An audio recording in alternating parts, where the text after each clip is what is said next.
their camera stuff. So probably, let's say about a week. Most likely it'll be faster than that, but I'll probably give them about a week before we start chasing them up.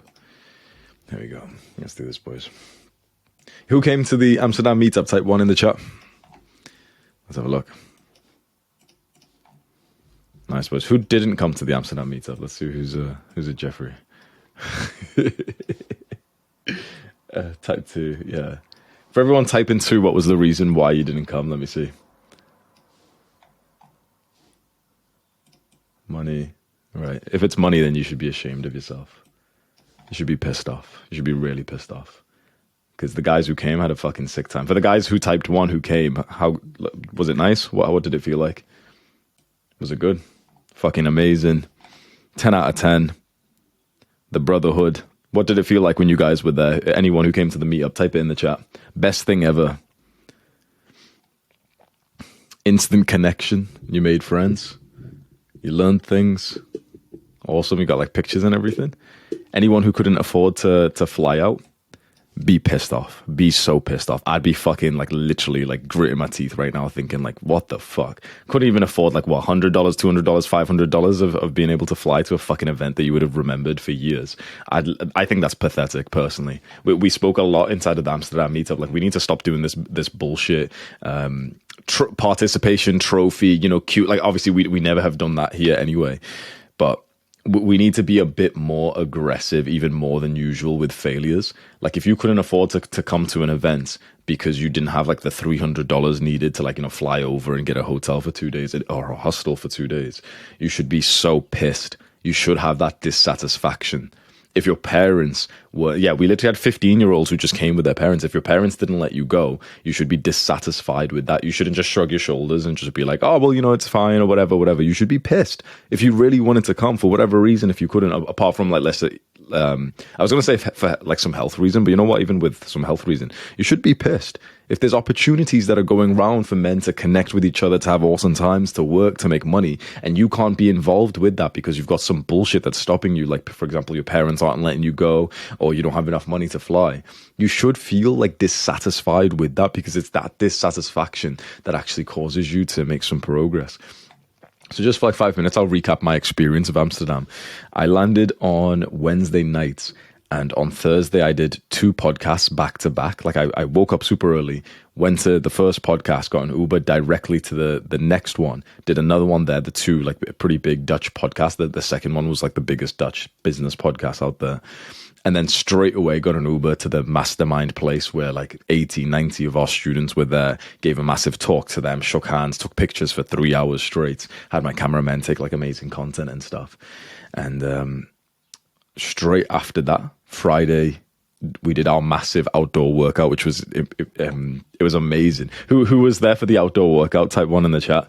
We took our shirts off and went to like a big park and just like wrestled in the mud. And it was fucking sick. I knew for a fact it'd be like probably the highlight of the trip. Like you're gonna remember that shit. Joe Epp was there.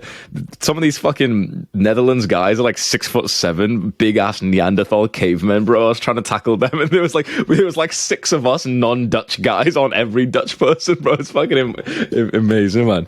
And did that, and then I did another podcast. This is the final one I did. So I did 3 podcasts in 24 hours. I was fucking working back to back, fast paced. Straight from this podcast, Uber to the restaurant where 12 of my friends were, and which we recorded content and everything, and then basically ended off the night, flew back home, and I just got home now. Everything will be uploaded soon. Just be patient, boys. It'll take some time for them to like upload everything, and as soon as it's uploaded, I'll get it all to you, boys. Let me see. Lessons learned from this. This is the single greatest trip that I've taken. Just as I was leaving this morning, my friend came to the airport with me, and him just had a coffee. So we were sat around, and he was asking me like how I felt, because he's Dutch as well. So he was asking me like how I felt in his country. And I said, you know what? This is the single greatest trip I've ever taken. I've been to Bali, Thailand, whatever, done all of that. The reason why this trip was so good is because of the way that I planned and scheduled it. I was going back to back with these like work events that were profitable, and it was a lot of pursuing my goals. And so this is a quick bit of insight. Just type 1 if you're making money online, or you expect to be making money online this year, and you probably expect to be like traveling, taking trips, holidays like this. Type 1 in the chat if you think that'll be like the season of life you're going into, or you already are into. Many of us. Awesome. if you're going to be doing that, one tip I'll give you is, if you're similar to me, basically every trip that I've taken before this, I haven't actually liked. I've liked less than my routine at home. The reason why I like this one so much is because it was so beneficial to my goals and to my business. Think about what I did. I did 3 podcasts, which we will clip up and keep using that content for the next year, maybe even longer. Editors, TikTok guys will clip it up. We'll have B-roll of that inside of all my videos. We'll have so much short form content going viral on TikTok and YouTube, getting us millions of views from the 3 podcasts. Then we got hours of content, of like lifestyle content. Some of the shit, you know what? I wonder if you guys will be able to see this. I was just editing like an Instagram reel. I'll hold it up to the screen. Can you guys see this like fairly well? Just type 1 in the chat if you can, or type 2 if it's like kind of crappy. Let me just see. It's okay. It's kind of okay. I won't show you. I'll post it later on Instagram. You can just go find me. But we got like sick lifestyle content, which I'm going to use for Instagram, which is going to attract more guys into my funnel and everything. I look cool as fuck in it as well. Like, if you have me on Instagram, someone like link my Instagram, please. If you have me on Instagram, you're going to think, holy shit, like Hamza looks cool as fuck. That's an asset for my personal life and for my business, to attract women, to attract men, to attract friends and more podcast opportunities. How fucking sick is that? The reason why this trip was so good is because I had so much of a benefit to my goals. It wasn't like a little holiday where I was going to sit around and you know, just have like fucking carbs. In fact, on Thursday, I didn't eat anything. I literally fasted for the entire day. So if you're about to take a trip, the one lesson I can give you is make it so it's like an action-packed adventure back to back. So you've planned a podcast. You've got someone else coming at the same time. You and him are going to record. You've got this workout organized with this guy. You message this other guy on Adonis School. He's going to come around. You message this guy on Instagram, and you and him are going to record a video or have like a private dinner and discuss business opportunities. It was back to back to back. I probably did like 8 business related things here, and also did the massive mastermind for our Adonis School students, which has, you know, improved the experience of you guys here as well. So how fucking awesome is that? So let's move on. I've got like a little mini lecture we'll go through today, and then at the end of this we'll do a longer Q&A. I didn't get enough time to like present like a full-on lecture, but this will be quite interesting because for the guys who were there, you need to learn these lessons. So there's a few things that your father should have taught you, but most likely didn't, because of the bakwas of, like, you know, fathers being out of the home and the government replacing the father and everything. So what you're going to learn in this little mini lecture is going to give you a meta benefit for basically all parts of life. It certainly is going to help you with business, but it's going to help you with networking. It's going to help you with women, self-confidence, mental health. Who wants that? Who wants something which is going to give you a meta benefit in all of these things? You level this up once. Let's say we study this for like, you know, half an hour, 45 minutes. That's fucking sick, right? If you get a benefit to all of these kinds of things, that's amazing, right? So there's a few specific autistic things that, no offense to the guys who came to Amsterdam, I realized that we could really focus on. How to give a firm handshake. Some of you guys had little floppy fish handshake. I wish I could show you, not to put the guy on the spot. Actually, no, fuck him. I put him on the spot, right? Someone tagged me. Let me tell you guys, okay, I went onto Instagram, right? I've been tagged in Instagram stories about 100 times over the last few days, right? And I've been going through them and adding them over the my own story, right? But one guy tagged me. He sat next to me. So imagine I'm here and he sat next to me. And we're talking and stuff, and I go for a handshake, so I put my hand like this, right? It's kind of like, it's a little bit awkward, fine. But you literally see, he's put this on his story, by the way, and tagged me as if I was going to share it. And literally, he does this. He gives me his fingers like a woman would, like this. It's hard to explain, but imagine how a woman would shake, like you shake a woman's hand like this, right? He did that. He gave me his fingers like this. And I showed it to my friends. And I'm not even going to lie. We fucking laughed at him. Literally, like, and we're all laughing at him right now. And he probably knows who he is, right? I forgot his name. And that's like, this is the disrespect. So if he's watching this, or if you think this was you should be literally thinking like, that's fucking embarrassing. Like literally, like me and my friends laughed at him. Everyone in Adonis School's laughing at him. Imagine, he gave me his fingers like this. The joke I made to my friends, I literally roasted this kid. The joke I made was, what was I supposed to do with his fingers? Like go like this. Mwah. Like what the fuck, bro? Do the hard work, especially when you don't feel like it, bro. Mwah. Like what the fuck you want me to do with that, bro? Grab my fucking hand with some connection and give it like a little 1-2 and then let go, bro. Now that being said, I noticed this, right? And I said this inside of the lecture, and then this is where it went like the seesaw effect. This is the problem of like autists on self-improvement. Here you are naturally. This is you at your sort of beta Jeffrey level, and I criticize you for this. And then I tell you like, oh yeah, we should be, you should have a more firm handshake. You should have a deeper voice. Problem is, let's say this is optimum here. This is what a strong man does. This is what like the highest quality man is like. This is what self-improvement artists do. They go from here to here. So then after this, I noticed a few particular artists who started shaking my hand, and it was like they were AFK. I could see like how disassociated they were while shaking my hand. They were like not breathing, and then they started squeezing that shit extra hard. I was like, what the fuck? Like, get off me, bro. Like, what? So it's like, either you do it too soft, and I made the joke, and I said it out loud onto the microphone. But then after that, there was a few guys who came up, beady fucking eyes, not even present, and squeezed it too hard. And I had to tell them, bro, relax. It's like, you don't want to go too far, but you need to not go too weak. So how do you actually practice this? I wish we could be in person so I could show you. But everyone try this. If you here, let me stop sharing my screen so I can see everyone. Try this, right? If you put your hand to your mic, your video camera like this, just to the side, right? What we're going to do is I'm going to teach you a few different handshakes. So first of all, there's the normal professional handshake, which is just this one, and we both do it straight up. So they'd grab you like this, and you go 1, 2, and then let go.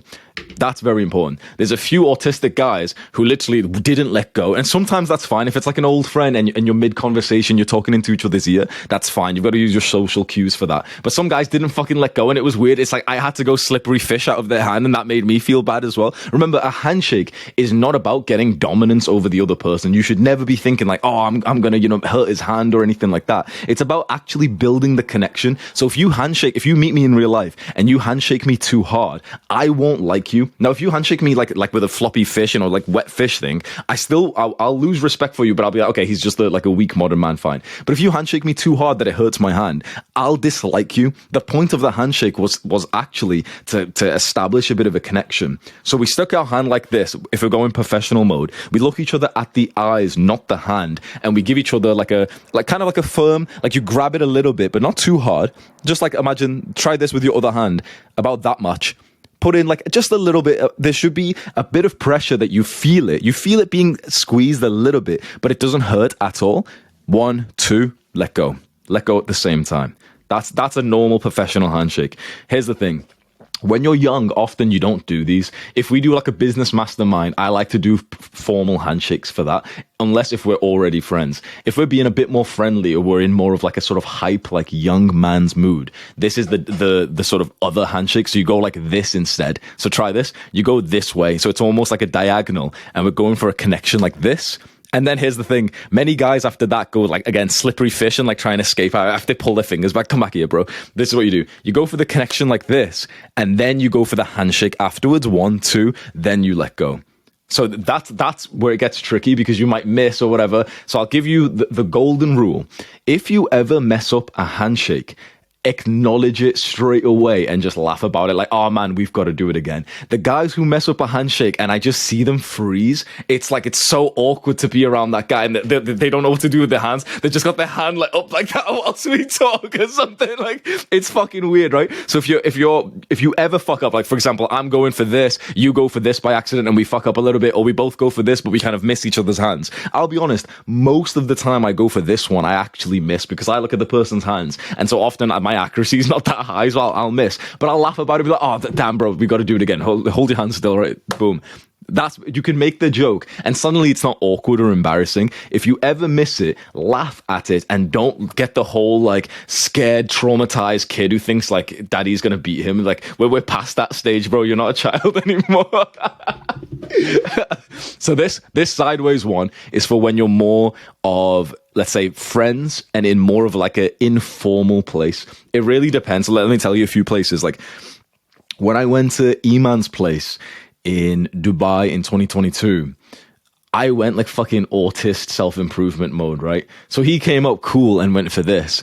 And I went in for a hug, and I basically just bear hugged him. And I hugged like a retard, right? I'm a pretty big guy, and I'm quite like clumsy. So I hugged by basically like bringing him into me, and his like chin hit my chest basically. And it's like that. It's not cool to do that. If you're gonna meet someone who's kind of a cool guy, go for this one instead. Connection. Go to the handshake. 1, 2, let go. Don't hold on. Don't slippery fish out. If they're kind of still grabbing you because you're mid-conversation, you know, they've brought you in, it's like, oh, how was this thing? How's this? How's this? That's fine. Sometimes you'll keep holding hands. But once you've kind of made the connection, if you guys don't know each other that much, after the 1, 2, let go, both of you at the same time. Any questions on the handshake? I'm going to do a full main channel YouTube video on this. Is a sensual kiss on the lips to your homies okay? What if you mess up the hand placements? 100%. I do it all the time. I always mess up. Like this one's like, you've got to be kind of retarded to mess up this one. If you're going for this, I mess it up like most of the time, honestly. But that's absolutely fine. It's kind of like a funny thing. As long as both of you go like, oh man, we've got to do it again. That's fine. Just as long as you acknowledge it. If you don't acknowledge it, that's when it gets awkward. What about the handshake with the half hug? So if you know each other well, so for example, if it's my friend from Dubai, we could go for like a full-on hug, but we often won't. Guys often won't do this. There's a few guys I'll go with like a hug, like basically my brother and one other guy, basically. That's it. If there is someone who's quite a good friend of yours, like for example, let's say you've connected so well, you and him have been speaking on Adonis school, you've hopped onto calls, you've laughed with each other and everything, then you do a handshake hug, which you start with this one first, connect, 1, 2, but whilst you come in and you basically bring their shoulder and your shoulder together. So this is what it looks like. Let's do a little ASMR. So put your hand like this. Imagine me and you are going to do this. So we do this, we meet in the middle, connect. And what we do is we both touch basically our shoulders, and we can also like put our left hand on his sort of like back or anything. And usually we'll stay there for a split second as we say, like, you know, I ask him a question like, oh, how was your flight here? So that if you're closer to someone, you can do that. But if you don't know someone that well, don't go for that one because it's a lot more intimate. You're going to basically be like almost face to face. That's like, for example, my friends from Dubai. They came to the Amsterdam meetup. So I hadn't seen them for like 1 year and 2 months. They flew out 8 hours to just come help me with the event. They brought their cameramen to literally just take content for us. How fucking sick is that, by the way? You make friends in Dubai. They'll literally travel fucking my cameraman traveled 16 hours and they did it all for free. Didn't ask me for anything. Didn't even like tell me they were going to do it. They literally just showed up and said, we brought our cameramen. We're going to go interview your students outside. We've got content. We'll take pictures of everyone and send it all to them. How fucking awesome is that, by the way? Fucking shout out to those guys. So when they came, it's hype as fuck for me to see them. I'm not just going to give them a little professional handshake or anything, right? Now, but the same guy, let me show you. Wakar on the right here. Me and him did this podcast together on the Friday before on the Friday right before we flew out. But there was a time when I handshook him when we were sat on this table here, like that, and we finished the podcast. And imagine we're sat. Imagine me and you were sat like with a table in the middle of us. We're looking at each other, podcast mode. When he finished, and he said like, "Oh, Hamza, you know, thanks so much for being here. Whatever, you know, it was a pleasure to have you on the podcast." I stuck my hand out like this because think about it logistically. I couldn't have went for any of the other ones. It would have been weird if I tried to go for like, you know, with a fucking table in between. So even with close friends, even with family members, with your brother, there's certain moments where you'll actually go for a handshake. Like me and my dad will handshake. We'll hug first. And then when he'll mention something like, you know, how his work, and I tell him like, oh, it's really good, then me and him will handshake. My brother will do this as well. We always hug when we see each other. But then when we say like, oh, awesome work with that thing, we'll handshake like that. So you basically, you need a bit of social intuition. And a lot of that will come from practice. So the golden rule, if there's one thing you take from this, I want you to remember is if you mess up a handshake, just acknowledge it. The worst thing, this is just coming from me, every time I've went for any kind of handshake with a young man and we've kind of messed up and I see his like sort of like AFK disassociative eyes, I can't help but to not like him or to not like respect him, even though I probably fucked it up myself. Honestly, like it was most likely I'm the common denominator, but it's like I can't help but to like not kind of want to spend more time with him because it feels really fucking awkward if you both mess up the handshake and you don't acknowledge it and you just kind of like put your hand down a little bit. So if you ever go for this one or this one, you hit his fingers by accident, just say something like, let's try that again, bro.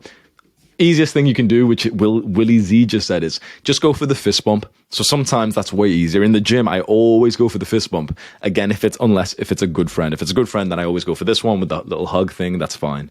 Because with a good friend, it's like, if you bump into each other, it doesn't matter because most likely you've got so much energy, you're going to bump in, you're going to hype up and stuff. You're almost like pushing your friend who you're hyping up when you first see him. If you've got that level of a relationship, you're absolutely fine. If you meet me in public, on average, this is the one I go for. We do this, and I'll bring you in a little bit, and then switch over to the handshake as well. So that's more of an English style one. So there's different cultures as well. When you go for this one, many guys who aren't from like the UK or Western countries, they'll do the first thing and then they'll slippery fish out of your hand and it's like, I have to grab them. You go like this and then you switch it to a handshake afterwards. This is how you do like a semi-professional one. So for example, if you meet me in the gym, if you meet me in just out and about somewhere, that's the one we'll go for. And you don't want to go slippery fish. If you ever meet, for example, E-Man, that's the one that he'll be going for like with his fans. So just keep that in mind. Let's go for the next one. Any last questions on that? We'll do like 2 questions and we'll move on.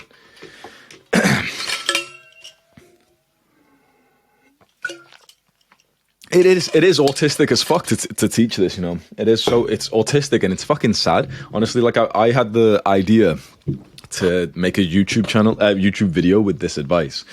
And I was going to start it by saying like, it's actually really fucking sad that I have to make this because of 2 reasons. 1, your father should have really taught you. Or 2, you should have already been in so many social situations where you knew this. Problem is, most fathers aren't in the home, or they're just weak and they don't know how to handshake either. Or you just aren't getting into enough social situations where you'll learn how to do this naturally.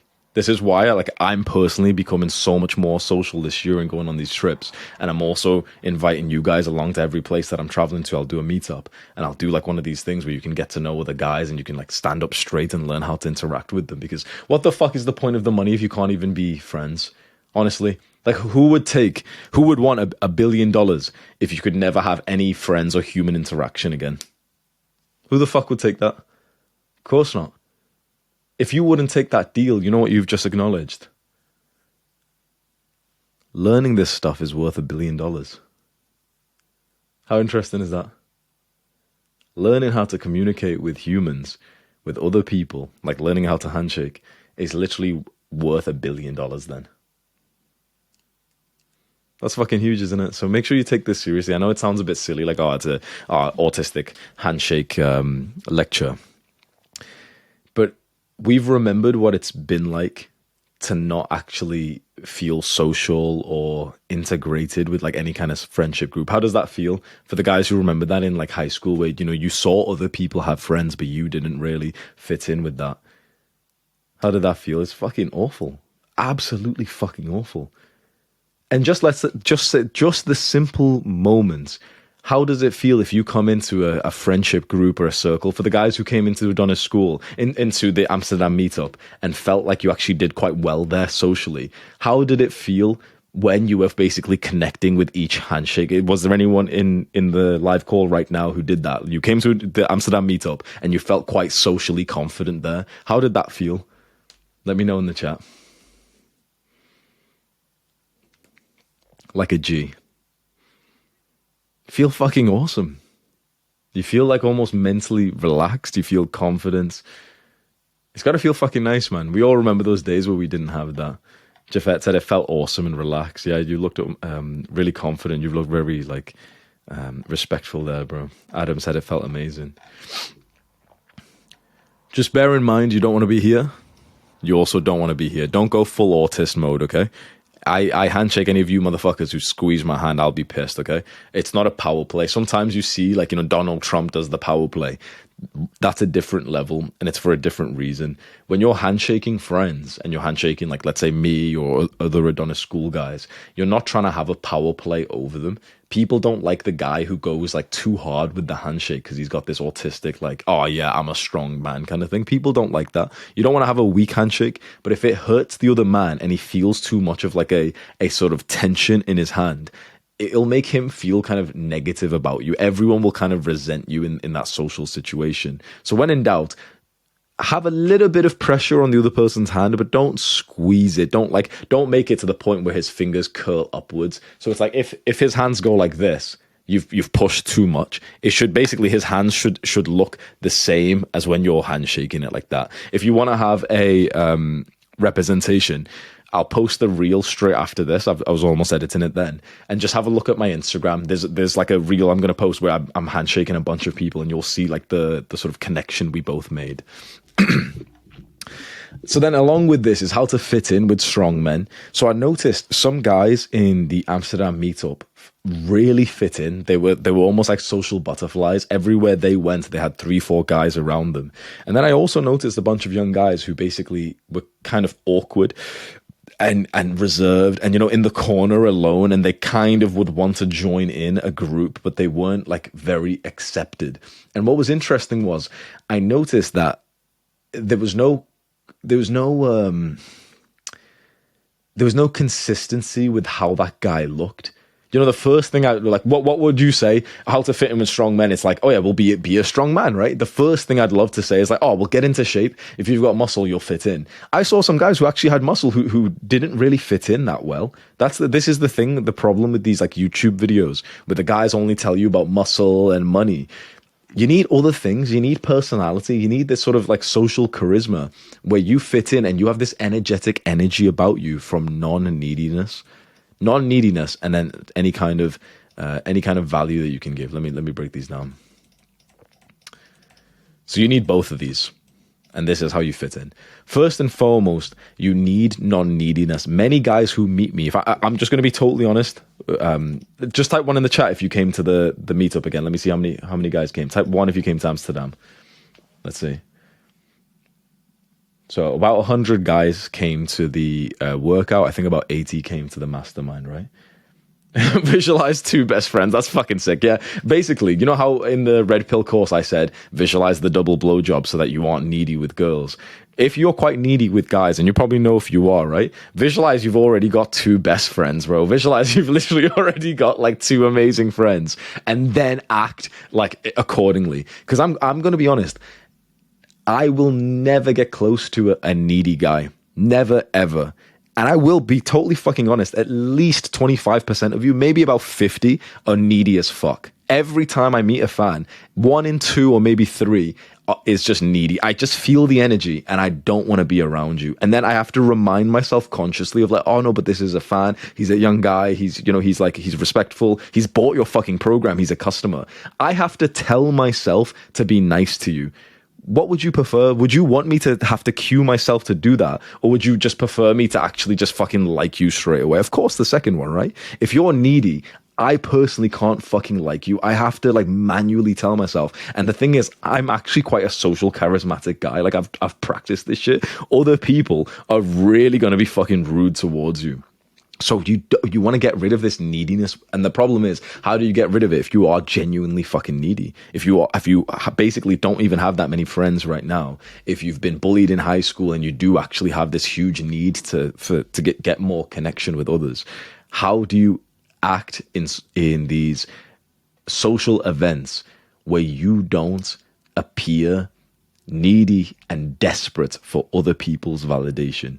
Because Jafet just said this, he was there, right? And it's like, Jafet, you probably saw the same thing. You see quite a lot of guys who, it's like they're clingy. They're not actually like providing that much value to the conversation, but they kind of like stand there and they just kind of like want to be included, but they don't do anything to actually help the situation.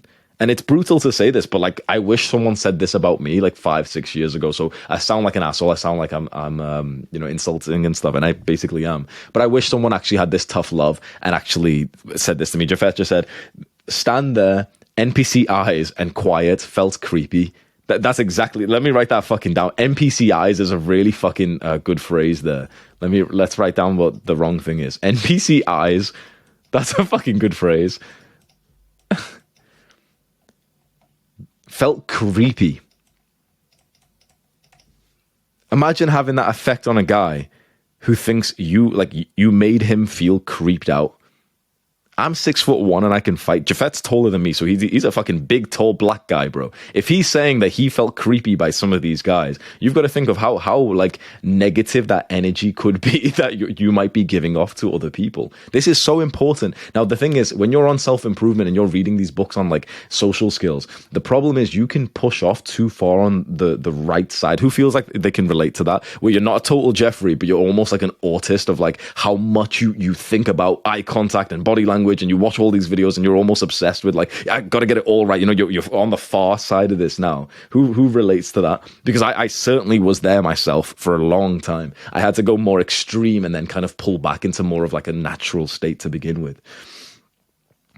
So if you feel like that, you've got to tone it down a bit. You know how in the red pill course, to attract a woman, you have to act like more of an alpha, like you've already got abundance, like you've got the double blowjob, like you're not like clingy for it.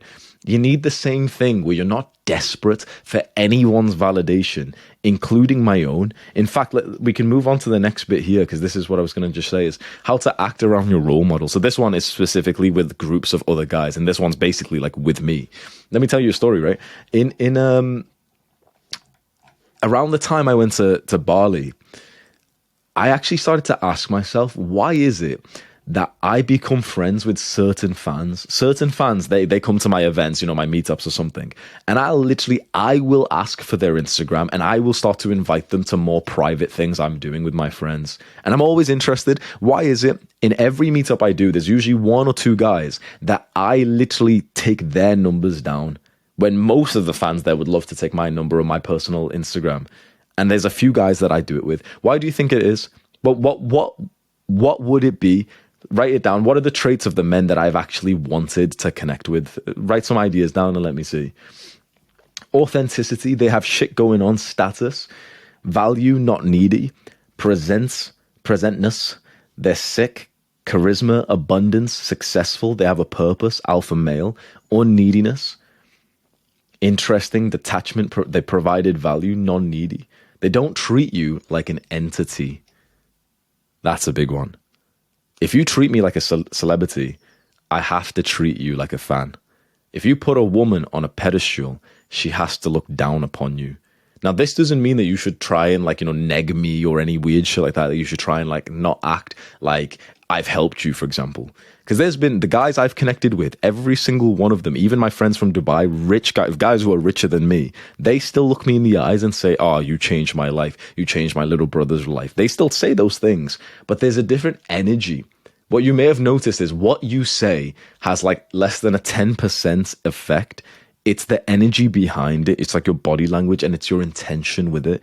Are you telling me that I changed your life because you want validation? If so, I have to manually remind myself to be respectful towards you, because basically you're a bitch and I don't like bitches. This is about 90% of my audience, by the way. 90%. Every time I do a meetup, about 90% of the guys will come up and say the same fucking parroted sentence, Hamza, you changed my life. They think they're giving me a compliment. What they're saying is, please validate me and recognize my existence. And it sounds, you know, like wholesome to say that, fine, but it's kind of gross as another man to hear that and to feel that energy from another person. But then there's other guys who say the exact same sentence and I don't feel grossed out with them. I ask them more questions and I'm actually interested. Because do you just want another man to kind of look at you and be like, oh, you're so cute, haha, come here, baby. Mwah. Is that what you want? Or do you want another man to get into like an insightful conversation with you? Do you have some kind of value? And the value doesn't need to be, are you rich or successful? The value can just be that you're like an authentic young man who's just respectful. Are you like a lot of guys? This is the truth. A lot of guys, when they say to me, Hamza, you've changed my life, they would think that's a compliment. It's not. It's an intention-seeking statement. The compliment is like, oh, Hamza, you know, I saw your video last year where you spoke about that thing, and then this year you seem to have improved it. Like, oh, that's actually so awesome for you. Some guys have said that to me. They're usually the ones that I'm like thinking, like, oh, damn, like I remember that a year later. That like a guy said that to me once we did our first hike in Adonis school. He was like, oh yeah, like, you know, a year ago you were struggling with that one problem, but I don't even see it on you anymore. I was like, damn, that's a fucking good compliment. Like, that's a really good compliment. He literally knows about my history. Imagine, there was no neediness behind that statement, was there?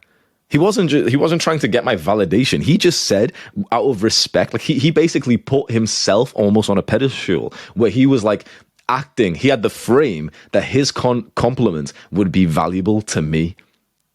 Most of our guys here, put yourselves in a beta male frame where you're like, daddy, please recognize me. And it's disgusting. It's not nice to be around. You don't want to be around like the sort of submissive guy who's basically saying like, please look at me and say something nice about me. Don't put yourself in that frame, because the thing is, you don't feel good in that frame either. No one wins. Put yourself in the kind of frame of like, I've been working really fucking hard. So is Hamza. Respect. So is all these other fucking guys. We should all be excited because we're all like on this amazing path and there's not many other guys like us. You should walk in with that level of confidence, like we're all on the right path, rather than like, oh, I really hope Hamza looks at me. Because there's a certain energy where when you're not needy, people actually start to need you more. You guys have noticed this with women, right? When you're not like desperate for women, they're more likely to be into you. When you're not desperate for a guy's attention or a guy's validation, he's more likely to validate you. So you want to get rid of any kind of neediness you have when you meet, for example, a role model. This isn't me like trying to, oh, I'm your role model or anything. But when you meet any, let's say, super successful guy, you want to put yourself in the kind of frame like we spoke about in the Red Pill course, where you aren't like sort of below them. Or if you are, like, let's say you actually are, right? This is like the pedestal here. If you genuinely are, let's say you realistically are below the person that you're like looking up to, who's the role model, you do so, you act in a way where that's apparent, but you're still not seeking their sort of validation like a boy would with his mommy. There's a different energy behind it. Has anyone got examples of this? Honestly, the words you say is a lot less important. I'd love to tell you, like, oh, say a sentence like this instead of like this. I really don't think it's about the words you say. It's just what is your intention when you say a certain thing. Visualize this, right? If you really want to visualize, imagine I've been traveling and I end up in your gym. Imagine like looking at the side of the gym and I'm literally there hitting the kettlebell workouts right now. And you're going to walk up and say, oh, excuse me, are you Hamza? Now, you might have most likely done that in sort of an AFK, an intentionless state of like, oh shit, like, oh, are you Hamza? The first thing you're most likely to say is, oh, you changed my life. Oh, your videos are good or whatever. What was the intention of that? What did you want out of that? Think about it. When you tell me I changed your life, what did you want out of that? Really, like, and someone answer it if you think that could, because I've said this shit before to people. What do you want when you say, oh, you changed my life, bro? Was it an intellectual conversation, an insightful debate? You basically just wanted validation.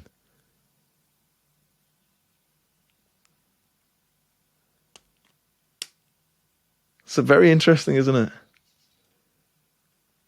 Because if the intention was to give me a compliment, is that actually what you would say? Probably not. If you really thought to yourself, okay, here's my goal, I'm going to give Hamza the best compliment that I could give him today, you wouldn't come up with like, oh, you changed my life. You'd probably say something about me, not about you, right? You'd probably to talk about my journey, that you found it inspiring that I did this other thing, or that, my relationship with my parents is good now, and that's quite inspiring for you. You'd say something which was personal to me. So I ask you right now, the next time you expect to meet a guy, let's say you're going to the gym and there's a guy you're going to go fist bump, or you're going to come to our next in real life meetup, what intention are you going in with? Are you going in with like, oh, I really hope these guys like me? Or are you going in with like, I hope we have a funny conversation? There's a difference. There's such a big difference. Before the mastermind, I didn't think to myself, I really hope these guys like my lecture. I genuinely visualized. The only thing I visualized was, I hope I tell a few funny jokes. That was it. I just wanted to make people laugh like that, and to educate as well. But that was what I actually visualized, was like, there'll be a few moments where I basically made myself laugh, because I knew that if I make myself laugh, everyone else is going to fight. Like, we've all got a somewhat similar sense of humor. That's all my intention was. Imagine if my intention was to like make you guys stay in Adonis school for longer. Imagine if that's what for everyone who came to the meetup, imagine if that's what my intention was for the lecture, of try and reduce Adonis school churn. it would have come across as like I was being a bitch, right? I would have talked in a certain way, which would have been like kind of cringe and uncomfortable. That's what it feels like when I meet my fucking fans. It's like they're trying to reduce churn with like an in real life relationship. It's just weird. It's like, so let me go, bro. Like, stop holding on to me, man. Like, so with the role models, there's going to be the dynamic where they are above you. It's just the case, right? If you look up to Jordan Peterson and you see him in real life, there's going to be the dynamic that they are actually above you. And that's fine. You can look up to a person, but don't crave just validation. Because why do we crave validation? Someone answer that in the chat. Why would you? What's the deep reason why we crave validation from random people? Not loved as kids. Simple as that. Literally just not loved as kids. Basically childhood trauma. That's the real truth, right? It sounds a bit serious, but it is the real truth. That's why many of us as adults really crave validation, because we had childhood trauma. We had parents who loved us inconsistently. Now imagine us getting into an adult conversation as men, and we're all pretending to be like, high value men. We're sat in this like business place, we're taking pictures and stuff. And someone bringing in that kind of energy to the conversation. Daddy, hi, daddy didn't like me enough, so please like do something about that. It makes people feel uncomfortable. You know what the interesting thing is? A lot of us bring that same energy when we meet women as well. Hi, mommy didn't love me consistently. I really hope you would. And here I am messaging you consistently because I hope you would do it too. Hi, please give me attention because mommy didn't do it and daddy cheated on mommy. And now I'm really anxious. Many of you are going up to girls and you exude that energy. And then you're wondering why the girl doesn't like you back. So here's a little action step for you. Just spend like 10, 20 seconds thinking about the last few interactions you've had with guys. And in the chat, write down what your energy was like. What did you want out of it? What was the taste or the flavor of that conversation from your side? Chill, brotherhood, hype, great energy. Damn, I talk too much. Inspiring, giving value, to be wanted. So Alistair, you were honest there. Tell me, thank you for being honest. We want to be changing that. So Alistair, you write another post, write another comments, and tell me how you'd change that. Vincenzo said, relaxed, goofy, giving value, better social skills, positive and radiance, nice. Acceptant, laughter, nice. These are good. Samia said, I hope this conversation doesn't become awkward. That overthinking, that sort of autistic self-improvements, NPCIs, you would have had NPCIs if that's the kind of shit you're thinking about, right? You don't want to have NPCIs in what that means, like you've got like, you kind of like got this kind of look as I'm talking to you. It's the kind of look where like when a guy comes up, especially white guys, I don't know why it is, white guys are just so bad with this handshake. When they miss it, they'll look at me like this. And well, the worst thing is, it's like they won't be natural as well. They'll go full NPC mode. They'll be like this, like... They're like, and worse than that, I've always noticed, their body won't even be facing me. So imagine you're me and I'm talking directly to him. They'll be like this. Yeah, and so you've changed my life, by the way. Oh, Hamza, I wanted to ask you a question about one of your videos. How do you make them?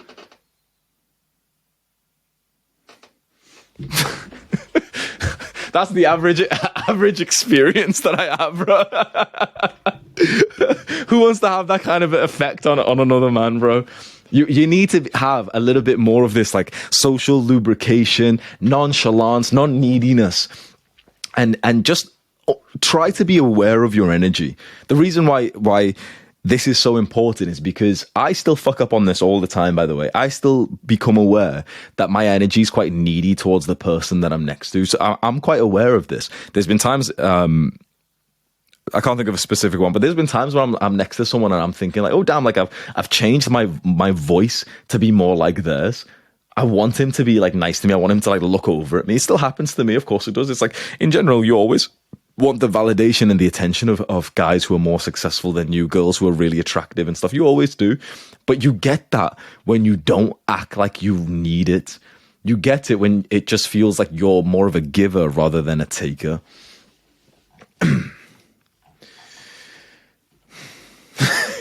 Look at that picture that Thomas posted. This is. Let me show you. This is how a lot of you motherfuckers look when I talk to you, bro. Honestly.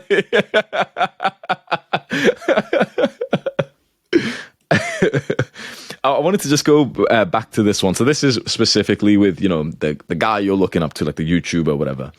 But this is an interesting one because I noticed this dynamic between the groups of guys who were there inside of our lecture. There were certain guys who fit in. Let me show you a little page, right? So these were the social guys who really fit in. And these were the sort of, let's say, the needy guys who didn't.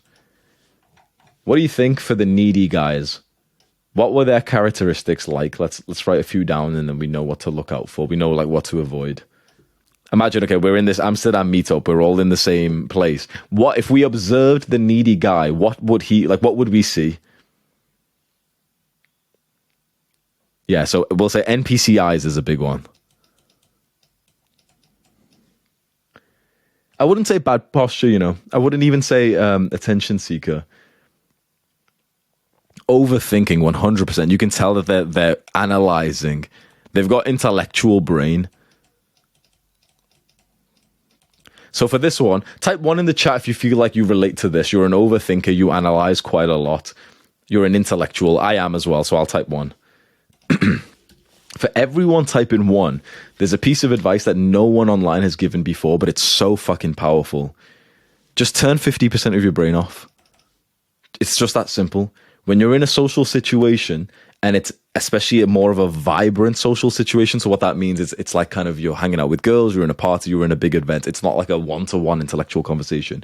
When you're in a social situation, just turn like 50, 25% of your brain off. Allow yourself to be a bit more stupid, to be a bit more simple. Literally just like it's hard to explain the specifics, but I think you kind of intuitively know how to do that. Just stop thinking and act like a bit more of a stupid guy. Like you probably know some stupid guys who are kind of social and sexual, and you've heard them talk. They almost sound a bbit retarded. Even their voice sounds a bit like mentally disabled, but they actually get bitches. That's the thing. They get girls and they're friends. And it's like, we look at them like, oh yeah, he's a dumb jock. He's fucking the girl that you like. So let's not insult him, right? Like, first of all, right? Act like him. I had you all know this, the one friend I had from Kenya in university, where he just had like this social lubed up game. He'd walk up and say the stupidest shit. It was just brain dead. He literally, like, we got onto a coach with a group of cheerleaders, and I was trying to think of, like, you know, how I'd eventually go back to sit next to them, and I'd maybe sit next to one and I'd speak to her. Maybe I could start kissing and stuff. I was autistically thinking about all of it. He walked onto the coach and he just went, woo! Spring break. It wasn't even fucking spring break, but he just fucking said it. Like 2023 or cheerleaders. He said some shit like that. Literally, there was cheerleaders there, and he literally just went, woo, cheerleaders. And all the girls were like laughing and like going loud and stuff. And here I was thinking like, oh, I needed to like find something interesting to speak to them about. When you're with girls or big groups of guys, you don't need to say something intellectual. It's more shorter and witty things. You want to find more of those quick, like, one sentence bangers. You don't want to be in one of those like random, like, autistic points, which aren't funny, but aren't even that intellectual, which aren't like a conversation, that aren't a question. There was a few guys who came up, and it was weird. It was like they just said something that had no point to it whatsoever. It wasn't funny. It wasn't interesting. It wasn't even a question. They just kind of like talked. They basically yapped and wasted like 10 seconds of my time. And I know that sounds awful, but for this lecture here, even though I sound like a massive dick, I just want to tell you what my own authentic brain thought. I know I sound like an asshole, but it's like, it's valuable that you actually know that. And it'd be valuable if you ever, like, you know, speak to certain guys, you tell them the truth and they tell you the truth as well, of like, oh, you know what, I felt kind of uncomfortable when you said this thing, or I didn't feel like I didn't find that joke funny or something. Like, one guy came up to me and he was like, oh, Hamza, we should all just sit down because it's just getting like too barbaric. It's getting like too like all over the place now when we were taking pictures. And I was just thinking like, what the fuck you mean? It's like people just taking pictures. So I'm not even going to lie, I basically didn't even look at him anymore. Because when someone, especially in a social situation, and let's say to a girl, if you say something that bores them, that doesn't excite them, that doesn't kind of like, you know, make them interested in what you're saying, hot girls and successful guys don't have time for that. If you waste 10 seconds my brain basically will never respect you ever again. There was a guy who I shared his story on my Instagram, right? And he sent me a fucking 50-second voicemail after that. And he was like, oh, Hamza, I've got a question for you. I was like, okay, fine.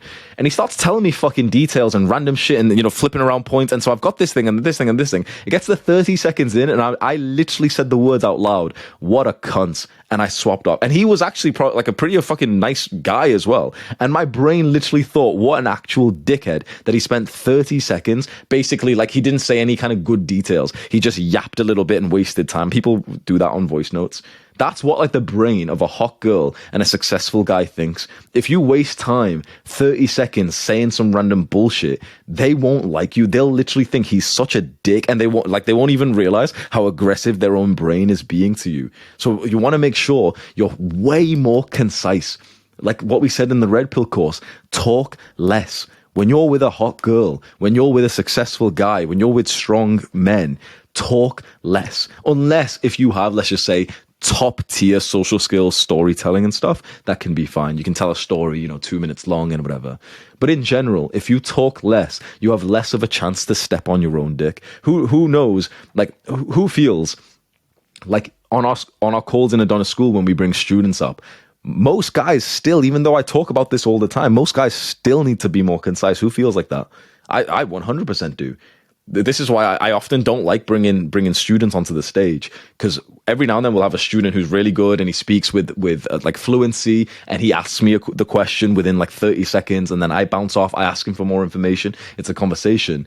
But a lot of the times, maybe more than 50%, the motherfucker just keeps fucking talking for 10 minutes straight. He just fucking yaps and yaps and yaps. He came on to ask me a question and he fucking talked for 10 minutes straight like an absolute retard dickhead. Think about that. You went up to ask the guy for advice that you say changed your life and you fucking spoke during all of it. That you should be, if anyone's ever done that, you should look at yourself like, damn, I am a fucking retard for that. Holy fuck. There's a few of you, I recognize you motherfuckers. A few of you came onto the stage and just fucking talked and like didn't even, you came to ask me for advice and you didn't even let me fucking say anything. So when it comes to real life conversations or even our calls here, and especially with women, don't step on your own dick.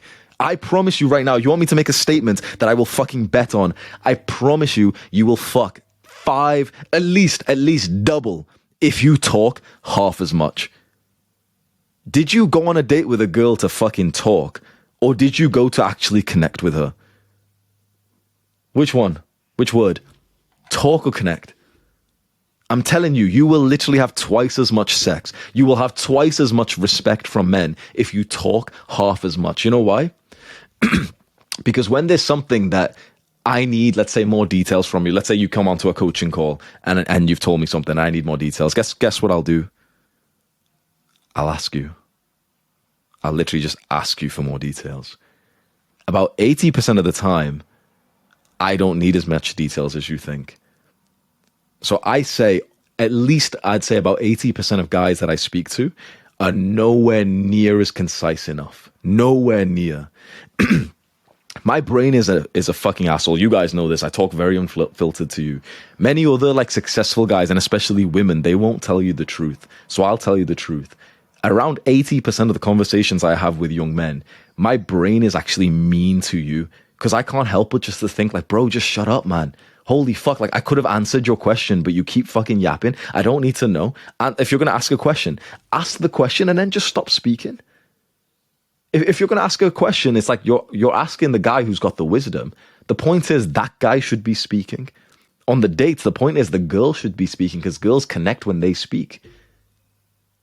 So many of us, if you want to connect with other strong men, this doesn't mean you should be autistic and not say anything at all and you should just stand there. But it means that you should say something when you've got something of value to say, like a funny joke or a 30 or 60-second story, or you're going to ask a question or you're going to make a comment about someone else or something. That's fine. Talk, 100% talk. But keep it super concise. Don't add on extra details to the point that it kind of starts up here and then it kind of goes down. Anyone relate to that? Either you've done it yourself or you've seen someone do it, where like the energy is kind of high and some motherfucker just kind of yaps and it suddenly just goes kind of down. It's like when you become a hot girl or a successful guy, when that energy goes down, we'll just leave. I've noticed, like, I've started to act way more like a hot girl since I've become successful, more of a leader now, and more wealthy. And it's like, this is how girls respond. The moment you bore me, I can't look at you anymore. It's like, because there's other people, there's other dopamine around. And I sound like an asshole, but this is, again, this whole lecture, I'm a massive dick, but this is just how my own brain feels. And I really do think a lot of successful guys are like this as well. And most hot girls are like this. We lose interest very quickly.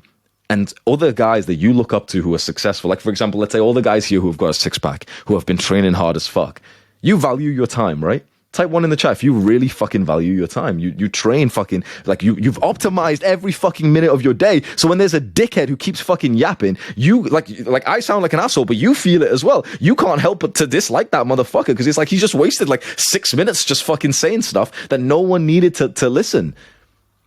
So we feel it, even if you're not at that sort of hot girl, successful, high value man level. If you're just a guy who's on self-improvement and you value your time, you feel it. You hate when a motherfucker just keeps yapping as well. So be careful for that, because this is one of the fastest ways that you can improve like your social skills and make more friends. Keep it concise. There's a few exceptions to this. I'm in teaching mode right now. Me being concise wouldn't make any fucking point, because it's like, there'd just be silence for part of the call. You join this because you wanted me to hear me talk for like an hour straight. So that makes sense. If I'm giving a talk, I'm not going to try and like talk less inside of that. If I'm going to tell a story, I'll keep it concise, but I'm not going to try and miss out certain details. But most of the time, especially when I'm with guys who are more successful than me, I'm asking them questions. I basically treat them like hot women. I ask them questions and I shut up unless they ask me a question. And when they ask me a question, I usually respond in about 1 or 2 sentences and I stop talking. For many young men, that's the constraint. You feel too uncomfortable to stop talking. It's just some weird thing that I don't know, some bullshit you went through in childhood. That if you stop talking, there's the risk that the other person won't talk. That you might have a tendency, if you type 1 in the chat, if you feel like you can relate to that, you are scared of some kind of silence happening in the conversation, and you almost need the other person to jump in and interrupt you. And the problem is, if the other person's got good social skills and is well mannered, they're not going to interrupt you. 9 times out of 10, I don't interrupt the guy who's yapping. Like, if I'm being totally honest, 9 times out of 10, I don't interrupt the guy who's yapping. I just am disrespecting them in my own mind. How fucking horrible is that for the guy who's fucking talking too much? I'm literally just thinking bad things about them in my own mind. That's what if you're fucking yapping to a girl, that's what a girl's thinking about you. Yeah, I'm not even listening. I miss out. Like many of you have been on those calls where recently I've been a bit more like rude in a way where I'll actually like do this. I'll be like, bro, I lost what you were talking about, bro. What the hell did you just say? You made 6 different points. You asked me about a girl and then you told me your teacher in school, it was completely irrelevant. Like, why are you talking like you talk like you've got ADHD? Stop it. Just tell me 1 point at a time. Literally just keep it 30 seconds, 45 seconds. Why are you telling me irrelevant information? It's fucking weird. Imagine a girl hearing you say that shit. Make sure that when you're in these social events, you're not yapping or going off point. So that's another one, as we can say, is over talking. How about 3 for the guy who's social? What do we think he would be like? So these 3 here are the biggest ones, I'd say. So make sure you avoid these. You avoid the NPCIs. You avoid the overthinking, analyzing. Just pretend you're 50% retarded and stop over talking. The social guys have got eye contact. Nice. What else? Breathing, 100%. That should actually be number 1 there. But yeah, they're breathing fully. Posture, you know what? I actually don't think posture is a big one. From my own analysis, I've seen videos of me, of confident guys who are in the middle of the party. And it's like some of them have very bad posture. They still got forward neck and all this shit. Their shoulders are rolled. It's not, I think body language and posture is a little bit overrated on YouTube. It's not that big, I would say. Comfortable with silence is a good one.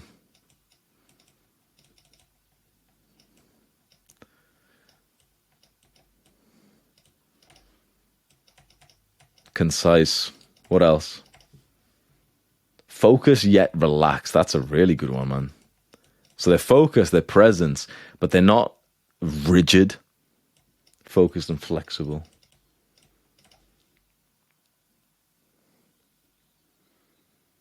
Yeah. biggest one really is just they're in flow state. They're not overthinking. Take a screenshot or write these down. You know your 80-20 rule of what to avoid. NPCIs, overthinking / analyzing, and over talking. Social, you've already know a lot of these ones, but these are some of the biggest ones I've seen as well, particularly with like this event in Amsterdam. Yeah. What we've just covered today will help you in business, with women, self-confidence, mental health, feeling good, feeling like high status. We spoke in the Amsterdam meetup that when you improve your status and you integrate well into a group of guys, your testosterone literally goes up and your mental health symptoms start to disappear when you're actually aligned with other guys. You're not as anxious when you feel like you're actually accepted by the tribe. So it's autistic stuff, like the detailed things that we wrote about, but it's actually very, very valuable. Write down one thing as a last action step in the chat right now. What's the biggest thing that your brain has been thinking, oh, damn, I've got to focus on that. That's our last thing, and then we'll end off there, boys. Let's see what the biggest thing we've got in common is.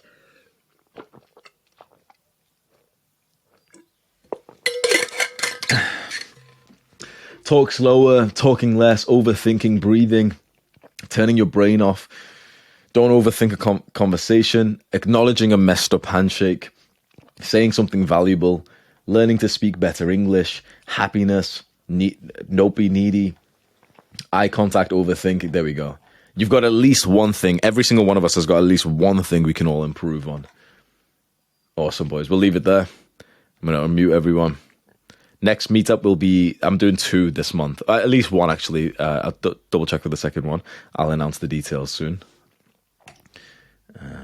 There you go. You can unmute yourselves now. What was the call today like?